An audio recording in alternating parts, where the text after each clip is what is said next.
आज की मुरली बाप दादा ने कहा है, कौन सा ऐसा निश्चय जिस निश्चय के आधार से किस भी प्रकार का विरोध आपके सामने आवे तो उसको पार कर सको। ऐसा निश्चय बुद्धि। वैसे तो हम सब कहेंगे हम बड़े निश्चय बुद्धि हैं, समय पर जब आती है बात तब स्वयं का पता चलता है कितना निश्चय बुद्धि है। तो हर एक बाबा कहता है अपने आप को देखते रहे, अपनी जांच करते रहे और जांच करने के बाद जो कुछ कमी पेशी उसको जल्दी जल्दी खत्म कर दे। तो आज बाप दादा बोले, मीठे बच्चे, दान में दी हुई चीज कभी भी वापस नहीं लेना। क्या दान में दिया है हम सब ने?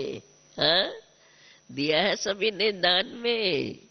याद रहे, हाँ कह के और फिर वापस नहीं लेना है। फिर कहेंगे थोड़ा थोड़ा अभी है, थोड़ा थोड़ा है तो दान नहीं किया। दान एक बार हो गया तो थोड़ा नहीं रह सकता। इसलिए बाबा कहते हैं अगर दान किया है तो सोच समझ लो, फिर उसको वापस न लो। दान में दी हुई चीज कभी भी वापस नहीं लेना। वापस लेंगे तो आशीर्वाद के बदली क्या हो जाएगा? दान करने से जो आशीर्वाद मिली, अगर विकारों का दान कर दिया तो बाबा कितनी आशीर्वाद देते रहेंगे। बस 5 विकार खलास और देय अभिमानी बन गए। वापस लेंगे तो आशीर्वाद के बदली श्राप मिल जाएगा। कितनी बड़ी बात। कौन सा निश्चय पक्का हो जाए तो किसी भी विरोध का सामना कर सकते हैं। निश्चय तो एक ही, लेकिन निश्चय पक्का पक्का कोई भी हालत में अगर निश्चय हो जाए हमको भगवान मिला है, उसको याद कर हमें विक्रम विनाश करने हैं और विश्व की बादशाही लेनी है, तो सब अपोजिशन खत्म हो जाएगी। इतना पक्का निश्चय।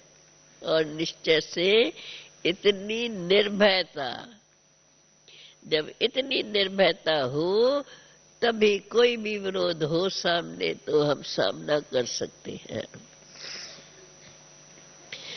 उसको याद कर हमें विक्रम विनाश करने हैं, विश्व की बादशाही लेनी है, तो सब अपोजिशन खत्म हो जाएगी, सामना करने की शक्ति आ जाएगी।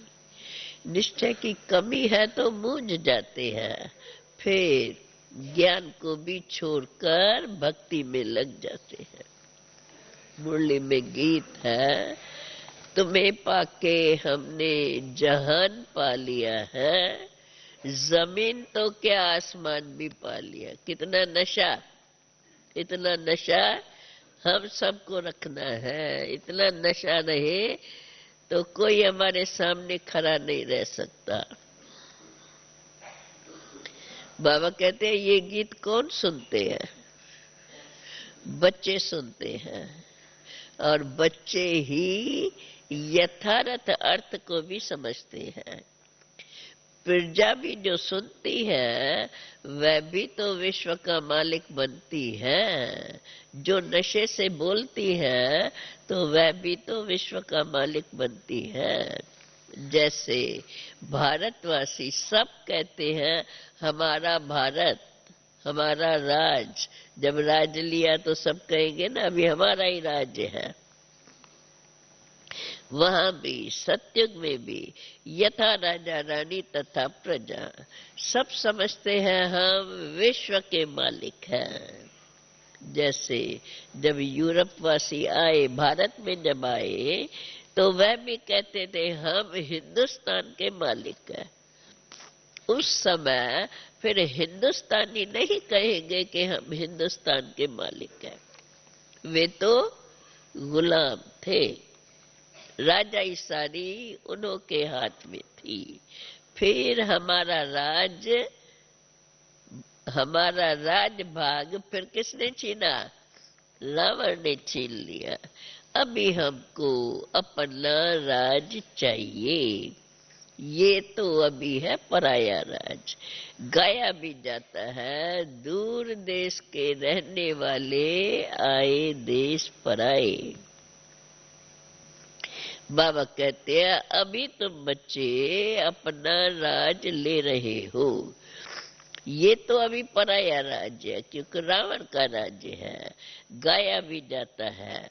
अब तुम अपना राज ले रहे हो, तुम कोई के लिए, तुम और कोई के लिए नहीं लड़ते हो, अपने लिए ही तुम सब कुछ करते हो। वो सेना जो लड़ती है देश के लिए, सेना जो लड़ती है वो अपने प्रेसिडेंट व प्राइम मिनिस्टर के लिए करती है। ये बड़े आदमी तो वो बनते हैं ना, क्योंकि राज्यकर्ता तो वही बनेंगे ना, प्रेसिडेंट या प्राइम मिनिस्टर। तो बड़े आदमी तो वही बनते हैं, उन्हों को अच्छा नशा रहता है। फिर भी अभी कहते हैं ना भारत हमारा है, परंतु भारतवासियों को ये पता नहीं है। कौन सा पता नहीं है? कि अभी हमारा राज्य नहीं है। अभी किसका राज्य है? अभी है रावण का राज्य, जिसमें अभी हम रह रहे हैं। राम राज्य में ऐसे नहीं कहेंगे कि ये पराया राज्य है। अभी भारत पर रावण का पूरा पूरा राज्य है। राम का राज्य था, देवताओं का राज्य था, अभी तो पराया राज्य है। अभी भारत पर रावण का पूरा राज्य है। तुम बच्चे जानते हो 5000 वर्ष के बाद हम अभी फिर से अपना राज ले रहे हैं। किससे ले रहे हैं? 5000 वर्ष के बाद हम फिर से विश्व का राज्य अपना ले रहे हैं। किससे ले रहे हैं? किससे ले रहे हैं गोपाल भाई? बाबा ने कहा है बाप से ले रहे हैं, क्योंकि विश्व की बादशाही तो बाप के सिवा कोई नहीं दे सकता है ना। ऐसे नहीं कि हम रावण से ले रहे हैं। विश्व की बादशाही, स्वर्ग का राज्य तो बाप ही आके हमें दिलाते हैं। बाबा कहते हैं कि अब ये 5000 वर्ष के बाद हम राज ले रहे हैं। किससे? परमात्मा बाप से। राम अक्षर कहने से तो लोग मूंझते हैं, इसलिए बेहद का बाप कहना ठीक है। बाप अक्षर बहुत मीठा है। बाप ही तो आकर के वर्षा तुम्हें याद दिलाते हैं। एक बाप के सिवाय और सब कुछ भूल जाना है। बाबा जो जो बात कहते हैं, बाबा कहते हैं अपने आप से अंदर पूछते रहो। एक बाप के सिवाय और सब कुछ भूल जाना है। बस यही याद रहे, हम आत्माएं बाप से वर्षा ले रही है। बाप ही आकर के तुमको अभी आत्मामानी बनाते हैं। हम आत्मा है। आत्मा कितनी छोटी सी है। आत्मा अति सूक्ष्म, बड़ी महीन है। उसी महीन आत्मा में ही 84 जन्मों का पाठ भरा हुआ है। यह बात मोटी बुद्धि वाले मनुष्य नहीं समझ सकते हैं, न समझा सकते हैं, न जानते हैं, न समझ सकते हैं, न समझा सकते हैं। बाबा से अभी तुम बच्चे वर्षा ले रहे हैं, कितना सहज है। परंतु माया भुला देती है। इसलिए बच्चों को बड़ी मेहनत करनी पड़ती है। वास्तव में इसमें कोई हथियार या कोई बारूद आदि की बात नहीं है। ये राज लेने में हमें कोई हथियार या बारूद आदि की बात नहीं है, न कोई हमें इसके लिए ड्रिल आदि सीखनी है, न कोई शास्त्र आदि भी उठाने हैं। सिर्फ क्या करना है? सिर्फ बाप को याद करना है और बाप जो सुनाते हैं वो धारण करना है। याद रहे, हम अपना राज भाग ले रहे हैं। जैसे नाटक में एक्टर जब पाठ बजा करके फिर वस्त्र बदली करते हैं और जब अपने घर जाते हैं तो पाठ पूरा हुआ और अपना वस्त्र बदली कर देते हैं। वैसे अभी बाबा कहते हैं तुम बच्चों के बुद्धि में भी अब ये बात है कि अभी ये नाटक पूरा होने वाला है। इसलिए बाबा कहते हैं हर एक ये बात पक्की करे, अब हमें अशरीरी बन करके वापस घर जाना है। यह भी याद रहे, हम हर 5000 वर्ष के बाद यह पाठ बजाते हैं। फिर आधा कल्प हम राज करते हैं और फिर आधा कल्प गुलाम बन जाते हैं। बाबा कहते हैं बाप बच्चों को कोई तकलीफ नहीं देते हैं। बाप तो इतना ही कहते हैं, बच्चे सिर्फ बुद्धि में याद रहनी चाहिए। पुरुषार्थ कर जितना हो सके ये भूलना नहीं चाहिए। अब नाटक पूरा होता है, बाकी थोड़ा समय है, हमको अब वापस जाना है। ऐसे ऐसे अपने साथ बातें करते करते तुम पावन बनकर वापस चले जाएंगे। बाबा कहते हैं हर एक बच्चा जान सकता है, हर एक बच्चा अपने को जान सकता है मैं बाबा को कितना याद करता हूँ।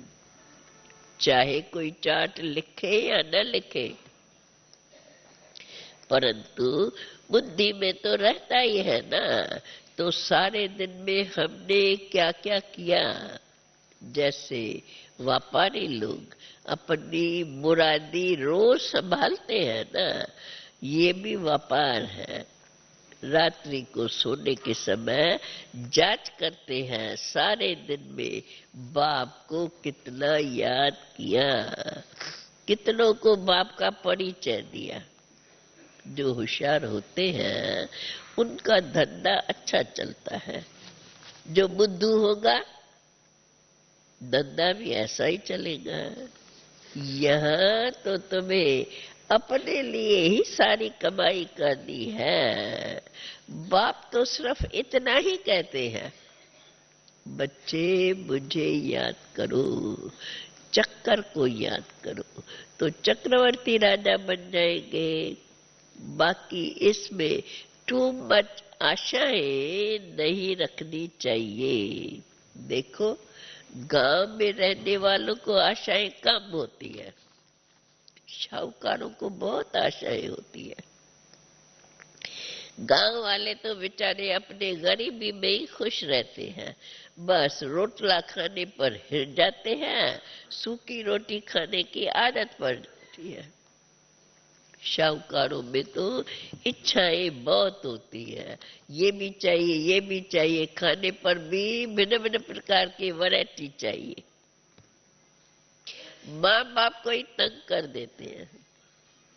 बाबा अनुभवी है, गरीबों पर रहम भी आता है। बाप को गरीबों पर रहम भी आता है।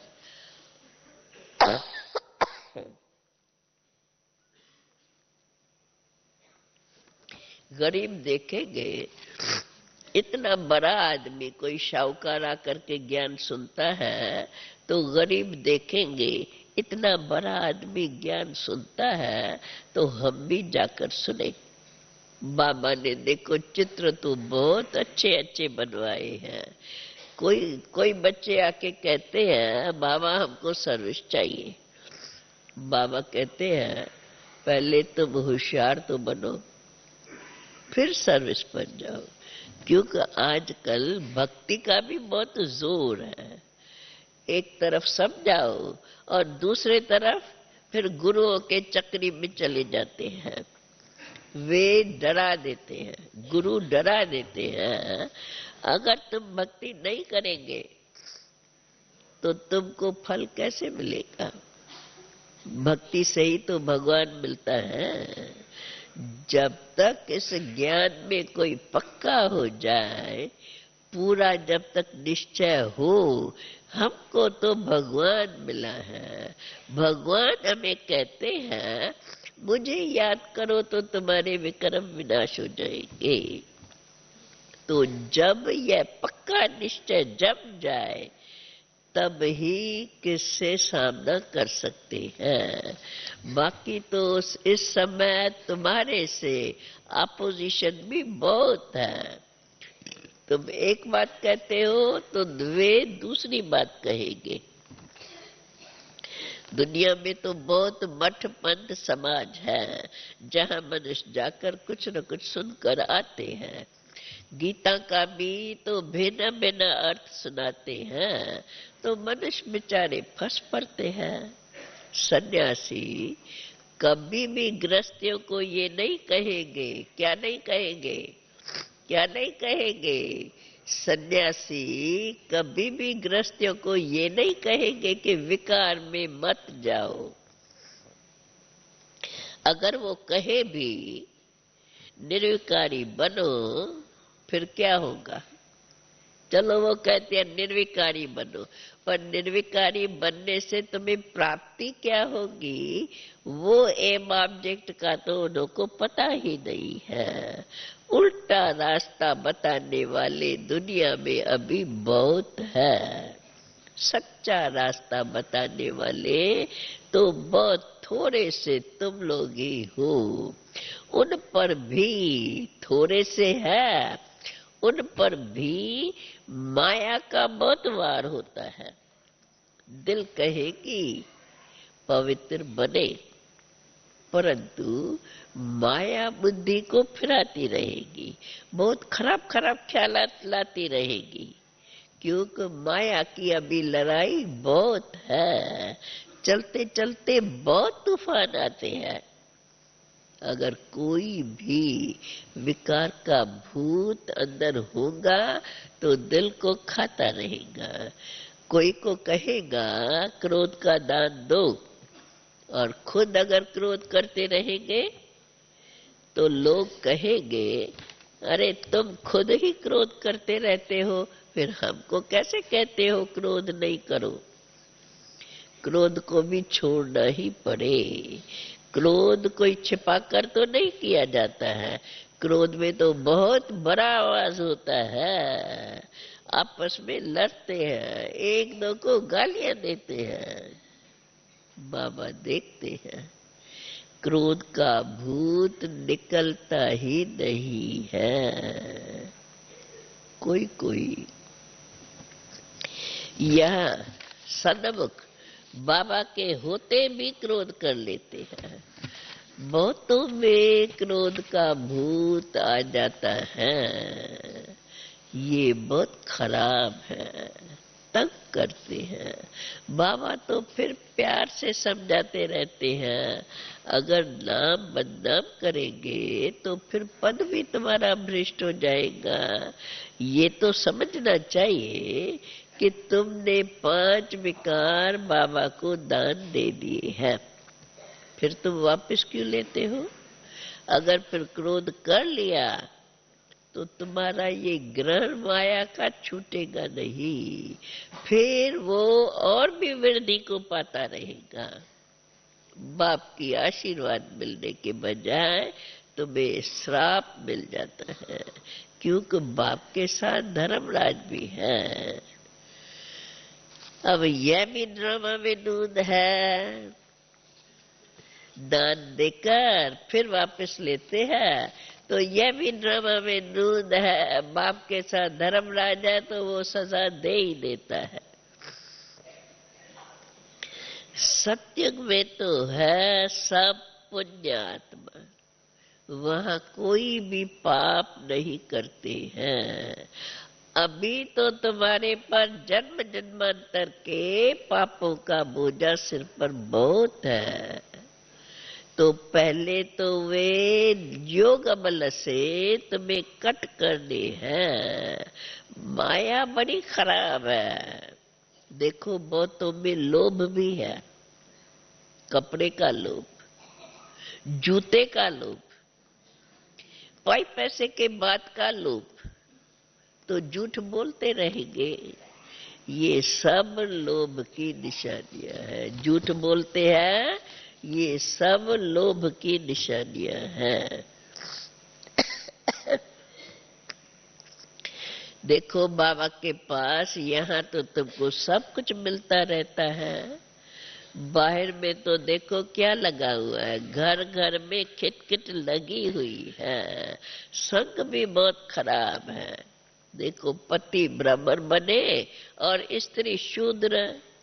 अगर स्त्री ब्राह्मणी बनती है तो पति शूद्र, घर में ही हंस और बगले, तो खिटखिट बहुत होती रहती है।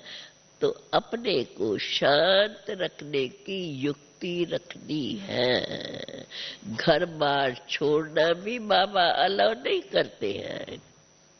ऐसे तो बहुत आश्रम है जहां बाल बच्चे सब लेकर जाकर रहते हैं, फिर खिटखिट तो सब जगह होती रहती है, शांति कहाँ भी नहीं है।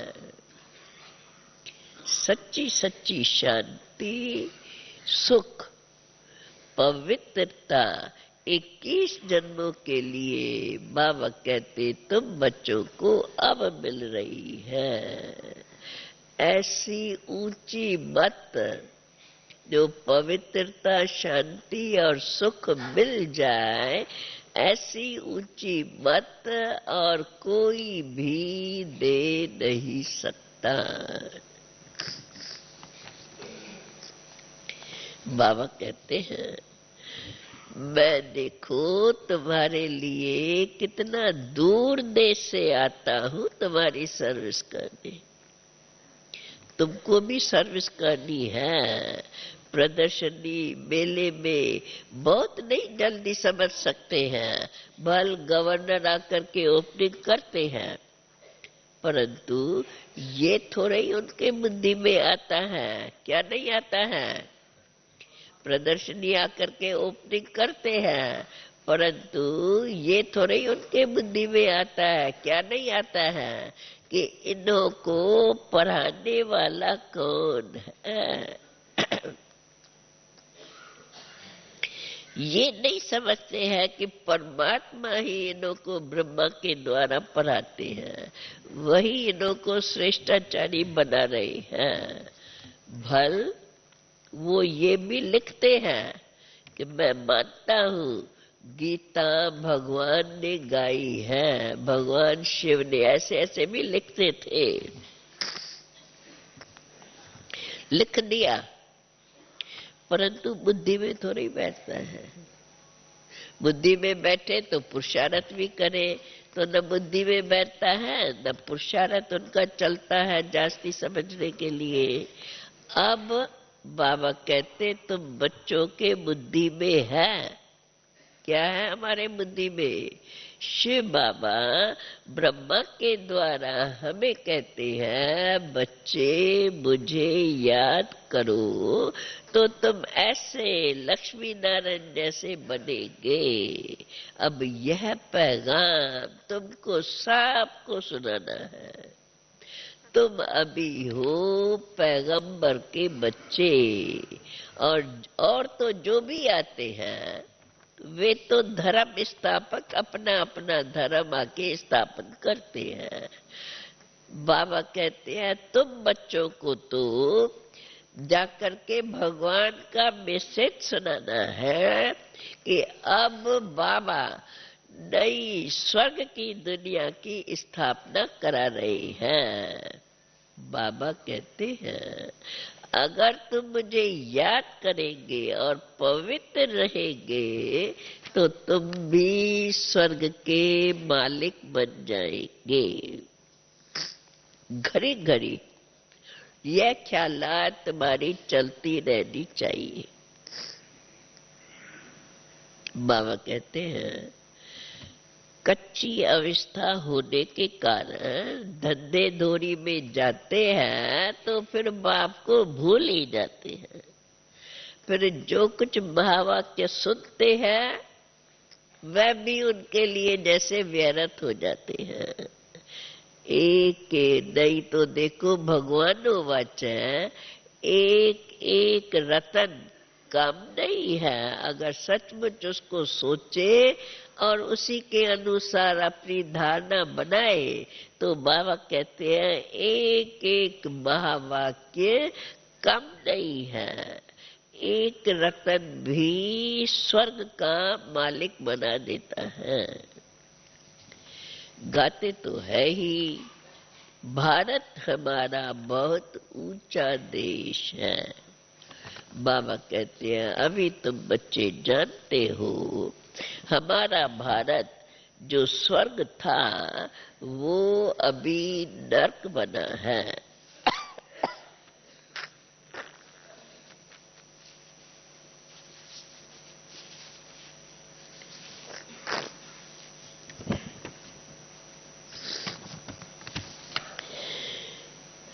बाबा कहते हैं अभी तुम बच्चे तो जानते हो हमारा भारत जो स्वर्ग था अभी तो नर्क बन गया है। अभी फिर बाबा कहते हैं बच्चे माम एकम याद करो तो तुम्हारे विक्रम विनाश होंगे और तुम स्वर्ग के मालिक बन जाएंगे। बाकी प्रजा तो अनेक बनती जाती है। वृद्धि भी देखते हो होती रहती है। सेंटर्स खुलते ही रहते हैं। बाप भी कहते हैं बच्चे गांव गांव में जाकर के सर्विस करो। ऐसे बहुत गांव हैं जहां मिलकर के क्लास करते रहते हैं फिर बाबा को भी पत्र लिखते रहते हैं। बाबा कहते हैं अभी तुम बच्चों का काम है क्या है। अभी हमारा काम है सेवा हम करते रहते हैं। तो अभी हमारा काम क्या है। बाबा कहते हैं अभी तुम बच्चों का काम है ब्राह्मण धर्म को बढ़ाना। जितना जितना ब्राह्मण धर्म को बढ़ाते जाएंगे तभी तो सब मनुष्य देवता बन जाए। अगर थोड़े से बनेंगे तो देवता कौन बनेगा। इसलिए ब्राह्मण धर्म को तुम्हें बहुत बढ़ाना है ताकि सब मनुष्य देवता बन जाए। जो यहाँ वाला होगा जो यहाँ आता होगा जिन्होंने बाप के इन बातों को समझा होगा वे और सत्संगों में नहीं फंसेंगे। यहाँ मुख्य बात है पवित्रता की। इस पर ही बाप बच्चों की स्त्री इस पर ही बाप बच्चों की स्त्री पुरुष की पुरुष स्त्री के दुश्मन बन जाते हैं। गवर्नमेंट भी कहती है ये क्या करते हैं। ऐसे थोड़ा ही होता है। सारी जीवन थोड़ी पवित्र रहते हैं। परंतु धर्म में भले ये कहते हैं परंतु फिर भी धर्म में गवर्नमेंट इंटरफियर नहीं कर सकती है। धर्म के लिए हर एक को स्वतंत्रता है। जिस भी धर्म को माने और धर्म के अनुसार अपनी जैसी धारणा बनाए। स्वराज्य तो स्थापन कर ही लेंगे।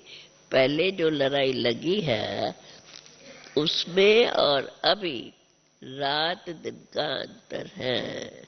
ये बाप साथ पहले नहीं थे, तुम जानते हो। आगे तो हथियारों से लड़ाई करते थे ना, युद्ध के मैदान में आमने सामने खड़े होके। अभी तो बॉम्ब्स की लड़ाई है, तुम जानते हो। हमारे राज्य में तो, सतयुग में हमारे राज्य में तो लड़ाई का नाम निशान भी नहीं रहेगा। सतयुग त्रेता सुख, द्वापर कलयुग दुख। नई दुनिया और पुरानी दुनिया, दुनिया एक ही है, सिर्फ नई और पुरानी बनती है। अभी तो इस पुरानी दुनिया का विनाश होना है, और अब तो ये पुरानी दुनिया बदलकर नई बननी ही है। ये पुरानी दुनिया तो अब कोई काम की न रही, इसलिए अब तो फिर से नई दुनिया चाहिए। देखो दिल्ली में कितने बार नए नए महल बनाते हैं।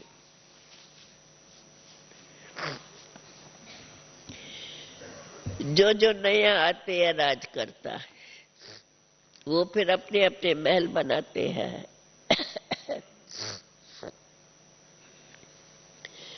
जब बड़ी लड़ाई लगेगी तो सब टूट फूट जाएगा। फिर नई दुनिया में नए से नए नए महल बनाएंगे। फिर अभी जो जितना पढ़ेगा उतना ही वहां ऊंच पद पाएगा। अभी तो ये तो निश्चित है, कोई अच्छा पढ़ते हैं, कोई कम पढ़ते हैं, ये तो चलता ही रहेगा। पढ़ाई में सभी एक जैसे तो पढ़ नहीं सकते, कोई जास्ती पढ़ेगा कोई कम, ये तो पढ़ाई में चलता ही है। अब बाबा हमें लास्ट में फिर से पक्का कराते हैं, अभी तुम बच्चे यह पक्का याद रखो, हमने अब अपने 84 जन्म पूरे किए हैं। अब हमको वापस घर जाना है। अब तो हम ये पुराना शरीर छोड़ अपने घर वापस जाएंगे। इसलिए अवस्था ऐसी पक्की हो जाए जो सदा ये याद बनी रहे, तो फिर और क्या चाहिए। ऐसी अवस्था में कोई भी शरीर छोड़े तो कितना ऊंच कुल में जन्म लेंगे। अच्छा अच्छा, मीठे मीठे सिकिल दे बच्चों प्रेत, मात पिता बाप दादा का याद प्यार और गुड मॉर्निंग। रूहानी बाप की रूहानी बच्चों को नमस्ते। रूहानी बच्चों की रूहानी बाप को नमस्ते। अभी सारी मुरली सुन ली, ध्यान से सुनने वालों को याद होगा बाबा ने हमारा अटेंशन किन बातों पर खिंचवाया है। तो अब मुरली का सार धारणा युक्त जो हम दिन भर याद करते, अपने को पक्का कराते रहे।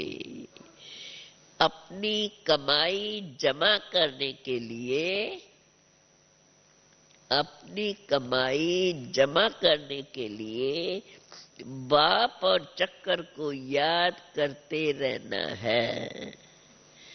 माया की चक्री में कभी नहीं आना है, और टू मच आशाएं नहीं रखनी है।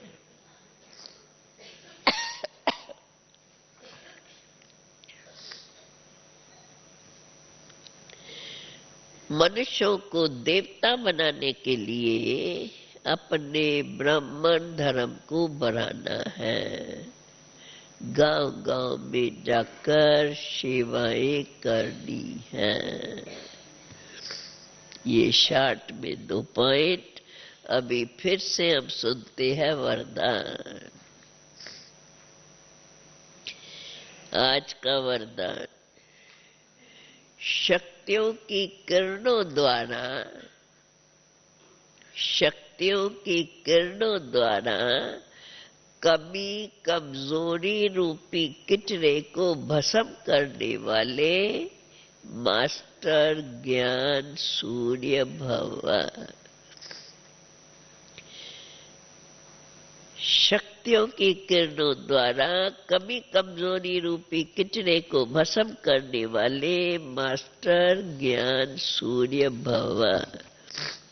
जो बच्चे ज्ञान सूर्य समान मास्टर सूर्य हैं, वे अपने शक्तियों की किरणों द्वारा किसी भी प्रकार का कचरा अर्थात कमी व कमजोरी सेकंड में भस्म कर देते हैं। सूर्य का काम है किचरे को ऐसा भस्म कर देना जो नाम रूप रंग सदा के लिए समाप्त हो जाए। मास्टर ज्ञान सूर्य की हर शक्ति बहुत कमाल कर सकती है, लेकिन समय पर यूज करना आता हो तो। जिस समय जिस शक्ति की आवश्यकता हो उस समय उस शक्ति से काम लो और सर्व के कमजोरियों को भस्म करो, तब कहेंगे मास्टर ज्ञान सूर्य। अपने में जिस शक्ति की कमी हो उसको भरो और अपनी शक्ति से बाकी सर्व कमजोरियों को भस्म कर दो, तब कहेंगे मास्टर ज्ञान सूर्य। स्लोगन आज का, गुरमुहूर्त बनकर अपने जीवन रूपी गुलदस्ते में दिव्यता की महक फैलाओ। गुरमुहूर्त बनकर अपने जीवन रूपी गुलदस्ते में दिव्यता की महक फैलाओ। ओम शांति शांति शांति।